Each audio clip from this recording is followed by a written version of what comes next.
কবিতাৰ শিৰোনাম মাজুলী হাইৰ বিননি। কবি প্ৰসন্ন কুমাৰ দাস, আবৃত্তি কৰিছে ৰঞ্জন এম দাস। মাজুলী হাইৰ বিননি।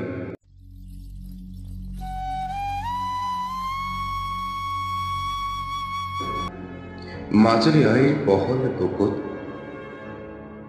শস্য শ্যামলা বুকুত মই জন্মিছোঁ। এয়া মোৰ পৰম সৌভাগ্য। জন্মিয়ে মোৰ আইৰ বিননি শুনিছিল। কিন্তু যেতিয়া মই আইৰ বিননি শুনো, তেতিয়া মোৰ ভাৱ হয়, কত মই জনম লভিলো। ভাৰত স্বাধীন হোৱাৰ পৰাই বহু প্ৰধানমন্ত্ৰী আহিল গুচি গল, বহু মুখ্যমন্ত্ৰী আহিল গুচি গল। বিধায়কৰ বা কথাই নকওঁ, প্ৰতিশ্ৰুতিৰ বন্যা বয় ভোটাৰ ৰাইজৰ বহুমূলীয়া ভোটবোৰ লৈ গুচি গল। কিন্তু কত সমস্যাৰ দেখোন আজিও সমাধান হোৱা নাই। এখন দুখনকৈ শতখন গাঁও ব্ৰহ্মপুত্ৰৰ লুইতৰ বিশাল বুকুত জাহ গল আৰু গৈও আছে। সিদিনাখন ভোট নাও ডুবি ডাক্তৰ, প্ৰফেচাৰ, মাষ্টৰে একেলগে প্ৰাণ দিলে। চৰকাৰে ফুটফুটিৰ সলনি কৰি একে নিশাই লাচিতে গড় বন্ধাৰ দৰে সৰ্বশক্তি প্ৰয়োগ কৰি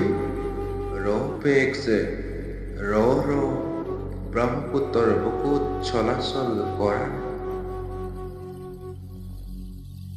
আকৌ দেখোন ভুটভুটিৰ তাণ্ডৱত আইৰ বুকু বিষাই গৈছে। তাৰ কেইদিনমানৰ পিছতে কমলাবৰীয়া, ফুল কুমলীয়া, নেত্ৰ প্ৰতিয়সী তেজস্বিতাজনীৰ দেহাটো ডাক্তৰৰ দূৰদৰ্শিতাত নিথৰ হ'ল। ফেচবুক, হোৱাটছআপ বহুত চলিল। দুই এদিনৰ কাৰণে ডাক্তৰকো নিলম্বন কৰিলে চাগৈ। তাৰ পাছত সকলো ফুটুকাৰ ফেন। শংকৰ মাধৱৰ মিলনৰ থলী বুলি, এটকা মহন্তৰ ঠাই বুলি আমিও বহুত ডাংকুপ মাৰিছো।